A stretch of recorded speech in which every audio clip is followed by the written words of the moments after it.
तो बंगाल चुनाव में सियासी तापमान तेजी से बढ़ रहा है। बंगाल के चुनावी पावर पॉलिटिक्स में हर उस एंगल की अब एंट्री हो गई है जिससे सियासी दल को सत्ता की चाबी मिल सके।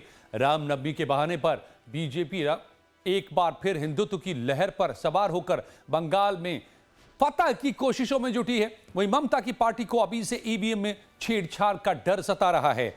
हाशिए पर खड़ी वामपंथी दल भी अपने वोट बैंक को फिर से जिंदा करने की मुहिम में जुटी हुई है। बंगाल चुनाव में बीजेपी विकास के साथ हिंदुत्व को एक बड़ा मुद्दा बनाने में जुटी दिखाई दे रही है। टीएमसी के 15 साल के किले को ध्वस्त करने के लिए बीजेपी राम राज का नारा देकर चुनावी मैदान में उतर चुकी है। बंगाल में रामनवमी मनाने की तैयारी बीजेपी ने एक दिन पहले से शुरू कर दी थी। पार्टी के सभी बड़े नेता रामनवमी पर जुलूस, बाइक रैली, राम रथ यात्रा निकालकर हिंदू मतदाताओं के बीच पहुंच रहे हैं। पार्टी बंगाल में बीजेपी की सरकार आने पर राम राज का सपना दिखा रही है। बीजेपी ने साफ ऐलान किया है कि बंगाल में पुलिस राज, गुंडा राज और ममता राज नहीं बल्कि अब राम राज चलेगा। They got the befitting reply from us.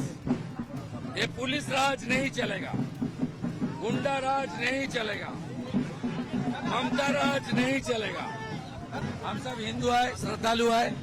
भगवान राम हमारी आराध्य देवता है। पश्चिम बंगाल को राम राज्य के लिए हमारी ये जुलूस चल रहा है। रामनवमी का शोभा यात्रा आज शुरू हो गया है। हम लोग डेबरा में हैं, पिंगला विधानसभा में। यहाँ के उम्मीदवार के साथ जिला प्रेसिडेंट, इंचार्ज सब लोग हैं रैली में। 200 बाइक का रैली है यहाँ। आज यहाँ उद्घाटन है रामनवमी का। रामनवमी धमाकेदार होगा, राम राज्य होगा बंगाल में। तो बंगाल में रामनवमी पर बीजेपी और हिंदू संगठन 5 दिन तक कार्यक्रम का आयोजन कर पूरे चुनावी माहौल को हिंदूमय करने की कोशिशों में है। रामनवमी पर कोलकाता हाईकोर्ट ने हथियारों के प्रदर्शन पर इस बीच रोक लगा दी है, जिसके बाद बीजेपी के नेता और कार्यकर्ता हनुमान जी की गदा के साथ रामनवमी जुलूस निकाल रहे हैं और शक्ति प्रदर्शन कर रहे हैं। कोलकाता के न्यू टाउन एरिया में हथियार के साथ निकाले जा रहे रामनवमी जुलूस को पुलिस ने रोक दिया, जिसके बाद काफी देर तक तनाव की स्थिति बनी रही।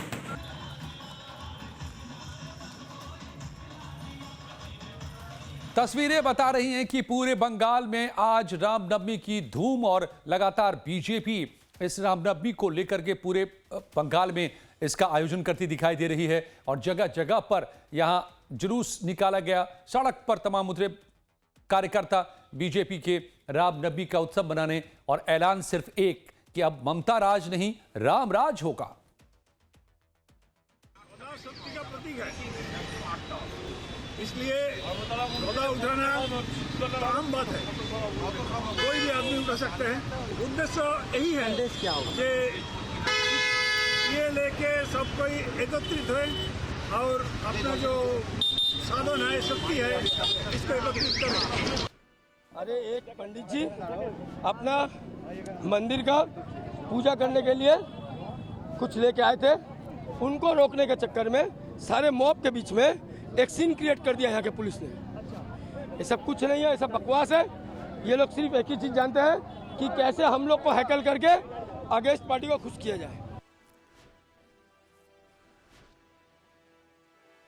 तो रामनवमी पर राम नाम के सहारे बंगाल में चुनावी वैतरणी पार करने में जुटी बीजेपी पर अब ममता बनर्जी ने भी करारा पलटवार किया। ममता बनर्जी ने बीजेपी पर हिंदू विरोधी पार्टी होने का आरोप लगाया और कहा कि राम सिर्फ बीजेपी के नहीं हमारे भी हैं।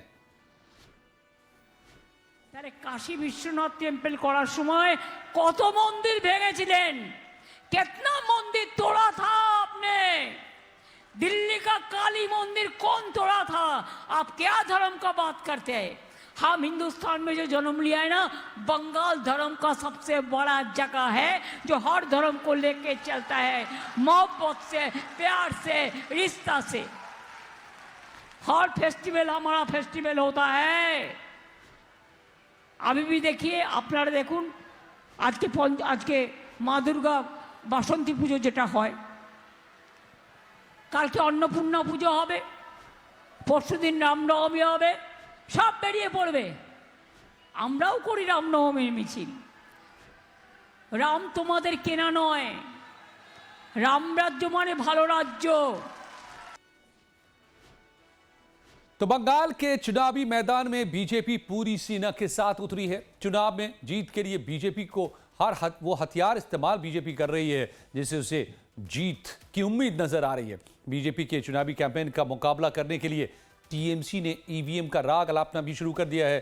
टीएमसी ने आरोप लगाया कि बीजेपी चुनाव आयोग के साथ मिलीभगत कर ईवीएम में छेड़छाड़ कर सकती है। टीएमसी के आरोप पर बीजेपी ने पलटवार भी किया है। दावा है पार्टी का कि ममता बनर्जी की सरकार 4 मई तक के लिए ही अब बची है। The leader of opposition has been saying in broad daylight, rather announcing in broad daylight, Mr. Shubhendu Adhikari, that we are going to secure 177 seats. It is to be noted that he is not giving a margin. He is not giving a speculative or a speculatory figure by saying that we'll cross 150 or we'll cross 180 or we'll cross 200. To be more specific, he is saying that we are going to secure 177 seats. How come are you so sure? पूरा हिंदुस्तान में इस बात तैयार हो गया। सारे लोग बोल रहे हैं 4 मई दीदी गई। तो आउट ऑफ फ्रस्ट्रेशन ममता जी बहुत सारे बातें बोल रहे हैं और ईवीएम लेकर ममता जी को जो कहना है, बहुत लोग तो ऐसे भी सोच रहे हैं कि ईवीएम को बदलने का काम पश्चिम बंगाल सरकार भी पहले कर चुके थे। हम लोग इस बहस में जाना नहीं चाहते। जो बोलना है बोलने दीजिए। 2 महीना अभी भी है सरकार, ये 2 महीने में जो मन में आए बोलने दीजिए, लेकिन जाना तैयार है। तृणमूल चले गए कि इलेक्शन कमीशन एक निष्पक्ष संस्था है।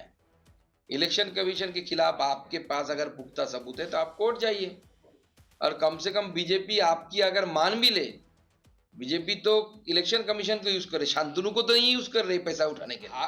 हारने की डर से अभी से एलिबाई तैयार करने के लिए पूरा तृणमूल बैठा हुआ है। तृणमूल हारेगा, 2/3 बहुमत के साथ भारतीय जनता पार्टी की सरकार बनने जा रही है। आरजीकर अस्पताल रेप और हत्या के पीड़िता को न्याय दिलाने के लिए बीजेपी ने बंगाल में जोरदार अभियान भी चलाया था। पार्टी ने अब चुनाव में पीड़िता की मां को टिकट देकर सहानुभूति वोट बटोरने की नई चाल चली है। बीजेपी की इस नई सियासी चाल पर टीएमसी ने तंज कसा है। पीड़िता की मां का कहना है कि वो महिलाओं की सुरक्षा के लिए काम करेंगे। যেমন স্বাস্থ্য, শিক্ষা, মানুষের মৌলিক অধিকার এগুলো সরকার কেড়ে নিয়েছে। এগুলো নারী সুরক্ষা, নারী নিরাপত্তা, যেমন প্রত্যেকটা ঘটনা ঘটলে আমাদের মহিলা মুখ্যমন্ত্রী তিনি বলেন এটা মেয়েরা রাতে বাইরে বেরোবে কেন। আমি এগুলো থেকে নিষ্কৃতি দেওয়ার জন্য মায়েরা মেয়েরা তাদের হয়ে বলতে চাই। ममता की निर्ममता वाली टीएमसी की बंगाल सरकार ने आरजीकर मेडिकल कॉलेज की पीड़िता निर्भया बेटी के साथ अन्याय किया, दोषियों को बचाने का हर संभव प्रयास किया और मामले को दबाने का हर कंडा अपनाया। वहीं दूसरी ओर भाजपा ने पीड़ितों की आवाज बंगाल की सबसे बड़ी पंचायत में गूंज सके और बच्ची को न्याय मिले। उस निर्भया बेटी की मां को बंगाल की विधानसभा में पहुंचाने का रास्ता दिखाया है। उसका पेरेंट्स सीबीआई मांगा था, सीबीआई हुआ, क्या हुआ? सीबीआई बोला कलकत्ता पुलिस जो किया सही किया। तो क्या किया? ये पेरेंट्स सीबीआई मांग किया, बाद में बोला सीबीआई जस्टिस नहीं दे रहा है, सीबीआई का इन्वेस्टिगेशन में वो लोग सेटिस्फाइड नहीं है। अरे सीबीआई किसका है? भाजपा का है। आप भाजपा में अभी कैंडिडेट बन गए हो, वो कैसा हो सकता है? आप मुंह में बोल रहे हो सीबीआई जस्टिस नहीं दे रहा है। आप लोग honourable prime minister, home minister, president को अपॉइंटमेंट सीख किया था, मीडिया में देखा। 1 मिनट नहीं दिया आपको, 1 मिनट नहीं दिया आपको। तो आज पावर पॉलिटिक्स में हम बात कर रहे हैं बंगाल के पावर पॉलिटिक्स की इनसाइड स्टोरी की। बीजेपी 15 साल की ममता सरकार को उखाड़ फेंकने के लिए बंगाल की जनता के सामने बड़ा आरोप पत्र लेकर आ रही है। बीजेपी 28 मार्च को सरकार के खिलाफ ब्लैक पेपर जारी करने जा रही है। बीजेपी के चाणक्य कोलकाता में ममता सरकार के खिलाफ ये चार्जशीट जारी करेंगे, जिसके साथ बीजेपी अपना चुनावी घोषणा पत्र भी जारी करेगी। बीजेपी के इस ब्लैक पेपर में राज्य सरकार की नाकामियों, भ्रष्टाचार, अपराध और राजनीतिक हिंसा पर फोकस किया गया है। देखिए, ममता सरकार के काले कारनामे की चार्जशीट पेश करेंगे अमित शाह जी। बहुत ज़्यादा चार्ज है उन लोगों पे, और चार्जशीट में पता लगेगा कि बंगाल को कैसे लूटा है, एक्सपोज कर देंगे उसको। ममता बनर्जी की विदाई तय है, जनता के बीच में उनके कारनामे लेके जाएंगे। वो मुद्दा बदलना चाहती है, वो SIR इलेक्शन कमीशन पे आना चाहती है, और हम उनके काले कारनामे पर चुनाव के मैदान में जाएंगे। और चार्जशीट जब पेश करेंगे तो पता लगेगा किस तरह बंगाल को लूटने का काम TMC की सरकार ने किया है।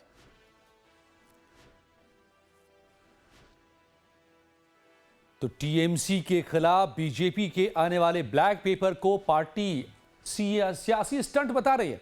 TMC ने बीजेपी पर बाहरी लोगों को राज्य में लाकर चुनाव जीतने की कोशिश करने का भी आरोप लगाया है।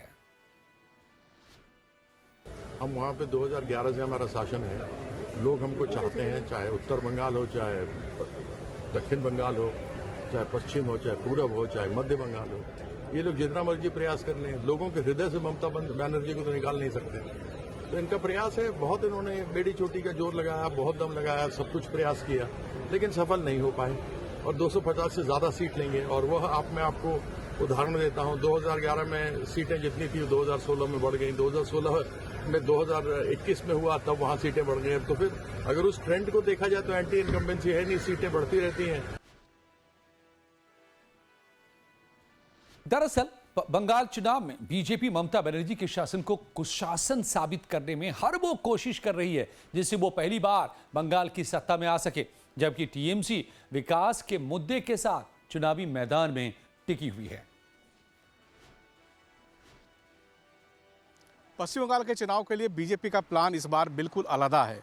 अलग इसलिए कि बीजेपी पहले ममता सरकार के खिलाफ चार्जशीट जारी करेगी, उसके बाद बीजेपी घोषणा पत्र यानी संकल्प पत्र जारी करेगी।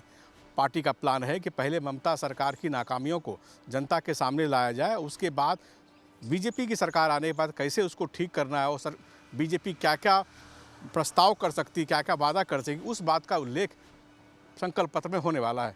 जानकारी ये मिली है कि बीजेपी संकल्प पत्र में कई बातों की घोषणा करेगी, जिसमें कि 7th पे कमीशन से लेकर लोगों के उत्थान के लिए कई योजनाओं का भी ऐलान हो सकता है। तो बैटल ऑफ बंगाल में सिर्फ 2 खिलाड़ी TMC और बीजेपी ही नहीं है, बल्कि एक तीसरा बड़ा खिलाड़ी भी है जो बंगाल की सियासी समीकरण में तुरुप का पत्ता साबित हो सकती है। बंगाल की सियासत में कभी वाम मोर्चा की तूती बोलती थी। बंगाल में लेफ्ट का 34 साल का किला ढहने के बाद वोटर काफी हद तक TMC में शिफ्ट हो गए और कुछ हद तक बीजेपी में चले गए। 2021 में जब ममता बनर्जी की TMC ने वाम मोर्चे के 34 साल के शासन को उखाड़ फेंका था, तब भी वाम दलों के पास अपना 40% वोट बैंक सुरक्षित था, मगर 1.5 दशक में यह मजबूत किला अब ढह गया है। बंगाल में जिस लाल झंडे की एक वक्त तूती बोलती थी, 3 दशक से ज्यादा तक जिस पूरे लाल झंडे का बंगाल में शासन रहा, आखिर ऐसा क्या हुआ कि ये लाल झंडा हाशिए पर चला गया? वाम दल 2014 में जब सत्ता से बाहर हो रहे थे, उस वक्त बंगाल में उनका वोट प्रतिशत 30 था। अगले चुनाव में वो 20% पहुंच गया। 2021 आते आते हालत ये हो गई कि पार्टी का वोट प्रतिशत 5% के आसपास पहुंच गया। और अब सवाल ये कि जो वोटर्स और कैडर्स हैं, वो वाम दल के वोटर्स और कैडर्स कहाँ गए? कहा जाता है कैडर्स तृणमूल के साथ चले गए, कुछ अज्ञातवास में चले गए, यानी खुद को तटस्थ कर लिया, और कुछ जो थे वो भाजपा का दामन कुछ लोगों ने थाम लिया। वोटर्स की बात सबसे महत्वपूर्ण है। बंगाल में चुनाव होना है, ऐसे में मतदाता कहाँ गए? सबसे बड़ा सवाल यही है। वाम दल के नेता कहते हैं कि हमारे मतदाता रूठ गए हैं, वापस घर को आएंगे। बीजेपी की नज़र उन मतदाताओं पे रही है। बीजेपी का जिस तरीके से वोट प्रतिशत बढ़ा है, कहा यह जाता रहा कि ये जो वोटर्स थे क्या बीजेपी की तरफ चले गए। तृणमूल का दावा ये रहा कि कैडर्स हमारे साथ थे, वोटर्स हमारे साथ रहे। और इस बार बंगाल के चुनाव में एक बार फिर से नज़र वाम वोटर्स और कैडर्स पे रहेगी। आखिर वाम वोटर्स किसके साथ जाते हैं? क्या वाम के वोटर्स राम के होते हैं या ममता दीदी के पाले में जाते हैं? ये तो आने वाला वक्त बताएगा। तो बंगाल की सियासत में समय के साथ वामपंथी दलों का जनाधार सिकुड़ता चला गया। पार्टी में नए कैडर का नहीं बनना और बुजुर्ग नेताओं की सक्रियता कम होने से लेफ्ट की भूमिका उसके अपने सबसे बड़े गढ़ में कम होती चली गई। 2014 में वाम मोर्चा का वोट शेयर जहां करीब 30% था, वहीं 2016 के विधानसभा चुनावों में यह घटकर 20.1% और 26 सीट पर सिमट गया। 2019 में लोकसभा चुनाव में वाम दलों का वोट प्रतिशत 7.5% हो गया और सिर्फ 3 लोकसभा सीटों पर इसे जीत मिली। 2021 का विधानसभा चुनाव वाम मोर्चा के लिए सबसे खराब रहा। बंगाल में वामपंथ का किला पूरी तरह से ढह गया। लेफ्ट पार्टी का एक भी उम्मीदवार जीत नहीं पाया। पार्टी 5% वोट पर सिमट गई। लेफ्ट पार्टी धीरे धीरे सिकुड़ती गई और टीएमसी के साथ भगवा पार्टी बीजेपी 77 सीटों के साथ मुख्य विपक्षी पार्टी बन गई। लेफ्ट पार्टी भी मानती है कि वक्त के साथ बंगाल में लाल किले की दीवार कमजोर होती चली गई। हमारे साथ सीपीआईएम के सांसद मौजूद हैं और उनसे हम ये समझने की कोशिश करते हैं कि सर बंगाल में इस बार उम्मीद क्या दिखती है? तय रूप से लोग, बंगाल के लोग वो लोग हैं जो बहुत एडवांस सोचते हैं। पूरा देश 2 साल बाद में सोचता है, वो बंगाल उससे पहले सोचता है। तय रूप से जिस आशाओं के साथ टीएमसी को सत्ता में बैठाया था, उन्होंने एक भी उनका वायदा पूरा करने की बजाय वो तानाशाहीपूर्ण रवैये से और लूट का तंत्र जिस तरह से चलाया है, मैं समझता हूँ उसके खिलाफ बहुत बड़ा असंतोष निश्चित रूप से। और जहाँ तक भारतीय जनता पार्टी का है कि इस जो भी वायदे भारतीय जनता पार्टी ने 2014 में चाहे किसान से, जवान से, आम जनता से किए थे, वो एक भी पूरा करने की बजाय उससे विपरीत काम करने का काम किया है। तो बंगाल में लाल से भगवा का ये झुकाव 2011 के बाद धीरे धीरे शुरू हुआ। वामपंथ का कमजोर होना बंगाल में बीजेपी के लिए फायदेमंद साबित हुआ। बीजेपी ने लेफ्ट से नाराज नेताओं को अपने दल में शामिल कराना शुरू किया। इसके साथ ही टीएमसी के खिलाफ वोट करने वाले लेफ्ट के नाराज वोटर्स का वोट अपने पाले में करने में बीजेपी सफल भी रही। बीजेपी का दावा है कि बंगाल की तरह केरल से वाम दल को सत्ता से बाहर सिर्फ बीजेपी ही कर सकती है। वाम दल और टीएमसी का विकल्प एकमात्र बीजेपी है। दूरबीन से तलाश रहे हैं कि सीपीएम कहाँ है, और तब भी सीपीएम जो 35 साल तक बंगाल में जुल्म ज्यादती की सरकार चलाई, उसका नामो निशान नहीं है। और अगले चुनाव में यही ममता बनर्जी और टीएमसी का होने वाला है। इस चुनाव के बाद जिस तरह सीपीएम बंगाल से ख़त्म हो गई, टीएमसी भी बंगाल से पूरी तरह समाप्त हो जाएगी और सीपीएम सिर्फ समुंदर के किनारे केरल में है और वहाँ से भी उसको भारतीय जनता पार्टी ही हटाएगी।